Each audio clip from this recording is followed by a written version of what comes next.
امریکہ کا ایک بار پھر پاکستان پر اظہار اعتماد، مخلص دوست قرار دے دیا۔ سنگاپور میں میڈیا سے گفتگو کرتے ہوئے امریکی وزیر جنگ پیٹ ہیگسیت نے کہا، ایران سے مذاکرات ناکام ہوئے تو دوبارہ حملے کے لیے تیار ہے۔ تہران کسی صورت ایٹمی ہتھیار نہیں رکھ سکتا، جو بھی ڈیل ہوگی اچھی ہوگی۔ صدر ڈونلڈ ٹرمپ امریکی مفادات کو مد نظر رکھ کر ایران سے متعلق فیصلہ کریں گے۔ چین سمیت کوئی ملک خطے پر بالادستی قائم نہیں کر سکتا۔ چین کو خطے میں امریکہ کی پوزیشن کا احترام کرنا ہوگا۔ امریکہ اب امیر ممالک کے دفاعی اخراجات کا بوجھ نہیں اٹھائے گا۔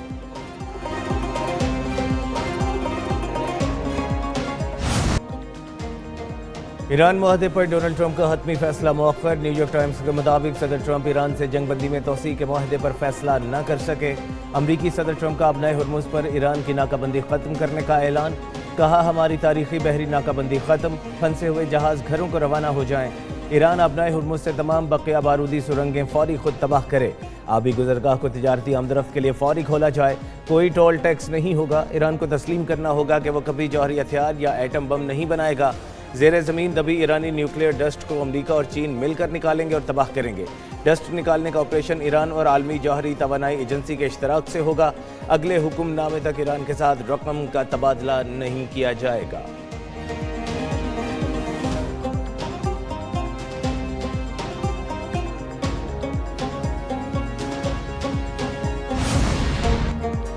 امریکہ کے ساتھ تاحال کوئی معاہدہ طے نہیں پایا۔ ترجمان ایرانی وزارت خارجہ اسماعیل بقائی کا رد عمل، کہا، آبِ ہرمز کا انتظام ایران اور عمان کے درمیان طے ہونا چاہیے۔ امریکہ کو لبنان پر اسرائیلی حملوں میں شریک جرم قرار دے دیا۔ اسماعیل بقائی کی جنوبی بیروت سمیت لبنان پر اسرائیلی حملوں کی مذمت، کہا، امریکہ اسرائیل کی تمام کارروائیوں میں شریک ہے۔ مشیر ایرانی سپریم لیڈر محسن رضائی کا کہنا ہے، امریکی صدر تیسری بار سفارتکاری سے انحراف کر رہے ہیں۔ حد سے زیادہ مطالبات سے ثابت ہوا کہ وہ مذاکرات کے خواہاں نہیں۔ امریکی صدر دیگر مقاصد کے حصول کی پالیسی پر گامزن۔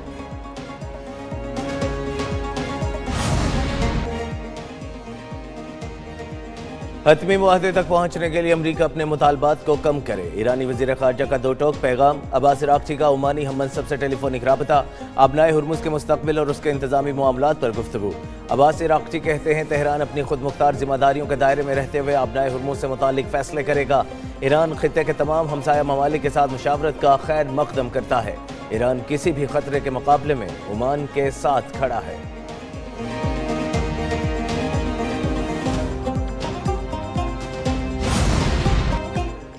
قازقستان ایران کا افزودہ یورینیم رکھنے کو تیار ہے۔ اقوام متحدہ کے جوہری نگران ادارے کے سربراہ کا کہنا ہے، قازقستان کے صدر نے آستانہ میں یہ پیشکش کی، ہمارے پاس ایسی جگہ ہے جہاں ایرانی یورینیم کو رکھا جا سکتا ہے۔ یہ انتظام ایسا ہے جسے ایران امریکہ دونوں قبول کر لیں۔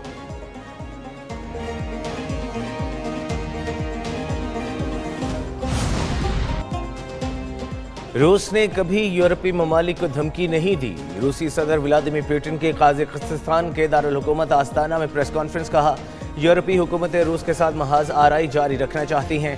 یورپی ممالک دفاعی اخراجات کے جواز کے لیے اپنے عوام کو گمراہ کر رہے ہیں۔ روس کے پاس حملے کی کسی بھی کوشش کا جواب دینے کے لیے تمام ضروری وسائل موجود ہیں۔ روس کے لیے خطرہ بننے والا کوئی بھی مقام ماسکو کے نزدیک جائز ہدف تصور کیا جائے گا۔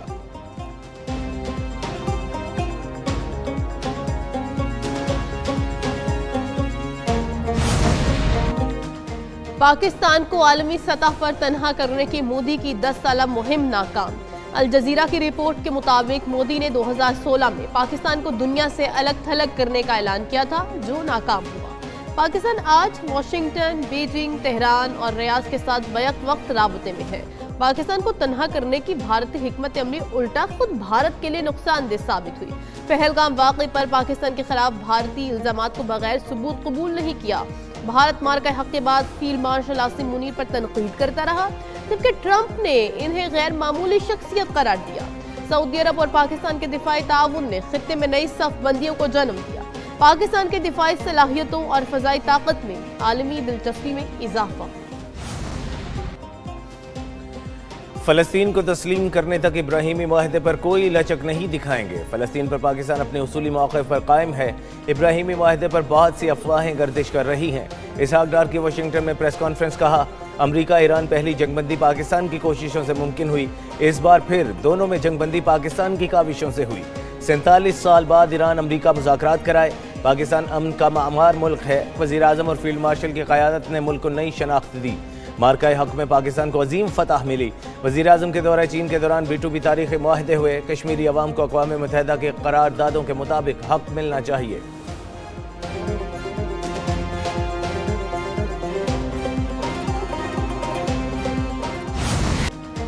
حکومت کا عوام کو ریلیف، پیٹرول اور ڈیزل 22 روپے فی لیٹر سستا، پیٹرول کی نئی قیمت 381 روپے 78 پیسے، ڈیزل 380 روپے 78 پیسے فی لیٹر ہو گیا، مٹی کا تیل 41 روپے 44 پیسے فی لیٹر سستا، مٹی کے تیل کی نئی قیمت 272 روپے فی لیٹر ہو گئی۔ حکومت نے ڈیزل پر لیوی 10 روپے 93 پیسے فی لیٹر بڑھا دی، پیٹرول پر لیوی کی شرح میں 10 روپے 83 پیسے فی لیٹر کمی، پیٹرول پر لیوی 91 روپے 34 پیسے فی لیٹر مقرر کی گئی۔ شہریوں نے پیٹرولیم مصنوعات کی قیمتوں میں کمی کو ناکافی قرار دیا۔ یہ لوگ بہت زیادہ لے رہے ہیں اور میرا خیال ہے کہ یہ کم از کم 100 روپے ایکسپیکٹڈ تھا کل، جو انہوں نے میرے خیال میں 22 روپے کیا ہے۔ کمی بہت کم ہوئی ہے، بڑھاتے ہیں تو 20 روپے حساب سے 30 روپے 50 روپے کم کرتے ہیں، 2-3 روپے کر لیتے ہیں، زیادتی ہے۔ دیکھیے سر، میرے نزدیک یہ جو فگر ہے اٹس اے فکٹیشیس فگر اور اس سے زیادہ کمی ہونی چاہیے تھی۔ یہ کوئی زیادتی ہے، گورنمنٹ کوئی ساتھ نہیں کر رہی ہمارا، اس کو چاہیے 122 روپے گھٹانا چاہیے، کم کرنا چاہیے۔ نئے بجٹ میں ٹیکسوں میں اضافے کا امکان، سولر پینلز اور الیکٹرک گاڑیاں مہنگی ہونے کا خدشہ، IMF نے کسی بھی قسم کی ٹیکس چھوٹ دینے سے انکار کر دیا۔ ذرائع کے مطابق آئندہ مالی سال کے بجٹ کے حوالے سے مختلف ٹیکس تجاویز پر کام جاری۔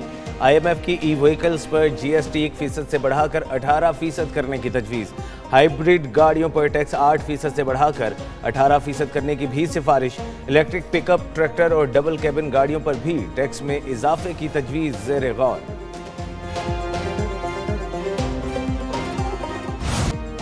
لاہور میں بادلوں کی عبوری حکومت، صبح سویرے پہلے کالی گھٹاؤں نے آنچل میں سمویا، پھر بوندوں سے بھگویا۔ طوفانی بارش اور ژالہ باری کے بعد گرمی کا زور ٹوٹ گیا۔ سب سے زیادہ بارش نشتر ٹاؤن میں 30 ملی میٹر ریکارڈ ہوئی۔ لیسکو کے متعدد فیڈر ٹرپ ہونے سے بجلی کی فراہمی معطل رہی۔ گوجرانوالہ، قصور سمیت دیگر شہروں میں بھی بادلوں نے رنگ جمایا۔ محکمہ موسمیات نے بارش کا سلسلہ جاری رہنے کی پیش گوئی کی۔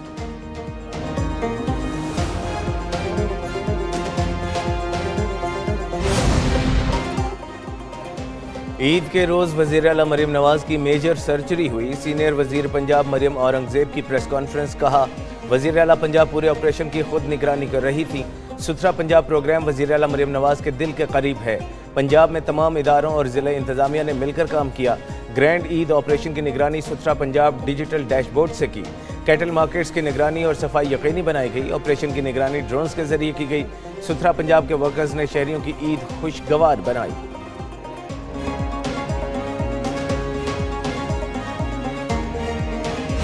I extend my heartfelt congratulations to each and every one of you. You have successfully completed one of the most demanding professional training programs in the country. You arrived here as young officers with ambition and potential. You leave as leaders entrusted with authority, responsibility, and the confidence of the state. Sindh police کے شہداء ہمارا فخر ہے۔ جرائم پیشہ عناصر سے نمٹنے کے لیے سندھ پولیس اداروں کے ساتھ مل کر کام کر رہی ہے۔ وزیر اعلیٰ سندھ مراد علی شاہ کا اسلام آباد میں نیشنل پولیس اکیڈمی میں تقریب سے خطاب، کہا نیشنل پولیس اکیڈمی کا افسروں کی پیشہ ورانہ تربیت میں اہم کردار ہے۔ DSPs نے میدان عمل میں عوام کی صحیح معنوں میں خدمت کرنی ہے۔ تربیت مکمل کرنے والے DSPs کو مبارکباد پیش کرتا ہوں۔ آپ نے پولیس پر عوام کے اعتماد کو مضبوط بنانا۔